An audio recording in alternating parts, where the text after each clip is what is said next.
اعوذ باللہ من الشیطان الرجیم، بسم اللہ الرحمن الرحیم۔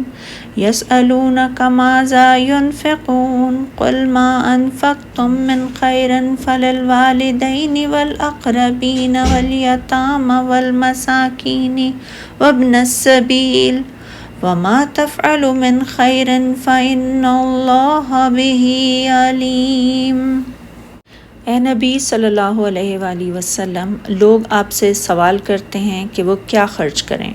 کہہ دیجئے تم اپنے مال میں سے جو بھی خرچ کرو اپنے والدین، رشتہ داروں، یتیموں، مسکینوں اور مسافروں کے لیے خرچ کرو، اور تم جو بھلائی بھی کرو گے تو بے شک اللہ اسے خوب جاننے والا ہے۔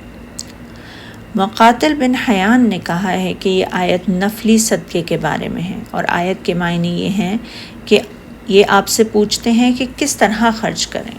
یہ حضرت ابن عباس رضی اللہ تعالیٰ عنہ کا قول ہے کہ تو اس کے جواب میں اللہ تعالیٰ نے واضح فرما دیا کہ کہہ دیجئے تم اپنے مال میں سے جو بھی خرچ کرنا چاہو تو وہ درجہ بدرجہ اہل استحقاق یعنی ماں باپ کو، قریب کے رشتہ داروں کو، اور یتیموں کو اور محتاجوں کو اور مسافروں کو، سب کو دو، یعنی ان تمام پر خرچ کرو۔ جیسے کہ حدیث میں آیا ہے، رسول اللہ صلی اللہ علیہ وسلم نے فرمایا، اپنی ماں، اپنے باپ، اپنی بہن، اپنے بھائی، پھر درجہ بدرجہ قریبی رشتہ داروں پر خرچ کرو۔